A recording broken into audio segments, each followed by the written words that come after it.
Hello friends, good morning. இது Wednesday morning. இப்போ time கரெக்டாக 6:15 ஆகுது. என் ஹஸ்பண்டு கறி வாங்கிட்டு வரேன்னு சொல்லிட்டு கடைக்கு கிளம்பி போயிருக்காரு. நான் அதுக்குள்ளே டீ குடிச்சிட்டு நைட்டு தொலைக்கி வச்சுருந்த சாமான்லாம் அது இடத்துல எடுத்து அரேஞ்ச் பண்ணி வச்சுட்டு சமைக்கிறதுக்கு தேவையான காயெல்லாம் கட் பண்ணலான்னு ரெடி ஆகிட்டு இருக்கும்போது கரெக்டாக ஃபோன் பண்ணுறாரு. கறி எல்லாம் வாங்கலை, நான் கருவாடு வாங்கிட்டு வரேன், நீ கருவாட்டு குழம்பு வச்சிரு அப்படின்னு சொல்லிட்டு. அதுக்கப்புறம் புளி ஊற வச்சுட்டு கருவாட்டு குழம்புக்கு தான் ரெடி பண்ணேன். எப்படி செய்யலாம் பார்க்கலாம் வாங்க. 2 வெங்காயம், 2 தக்காளி, தேவையான அளவு உப்பு, கருவேப்பிலை எல்லாத்தையும் போட்டு நல்லா வதக்கிக்கலாம். என்கிட்ட வெறும் உருளைக்கிழங்கு மட்டும்தான் இருந்துச்சு, அதனால உருளைக்கிழங்கு சேர்த்து செய்கிறேன்.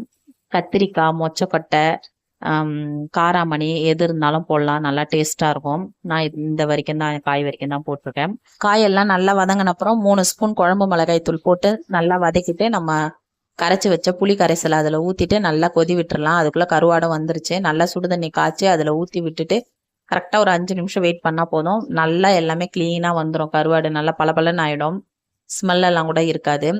அதுக்கப்புறம் நல்லா கொதிச்சு சுண்டி வந்தோடனே நம்ம கருவாடு போட்டு ஒரு 5 நிமிஷம் கொதி விட்டுட்டு கொஞ்சமாக மிளகுத்தூள் போட்டு இறக்கிட்டா சூப்பராக இருக்கும் கருவாட்டு குழம்பு.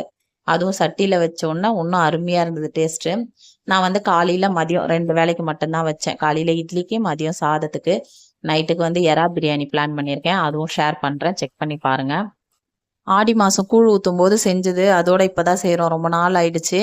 ரொம்ப அருமையாக இருந்தது டேஸ்ட்டு. கூட பாயில் பண்ண எக் வச்சுக்கிட்டோம். அவ்வளோதான் நம்ம lunch menu. Tata bye bye. Next வீடியோவில் பார்க்கலாம். நம்ம சேனலை கண்டிப்பாக சப்ஸ்கிரைப் பண்ணி சப்போர்ட் பண்ணுங்கள். உங்கள் வீட்டில் என்ன லஞ்ச் மெனுன்னு கமெண்ட் பண்ணுங்கள்.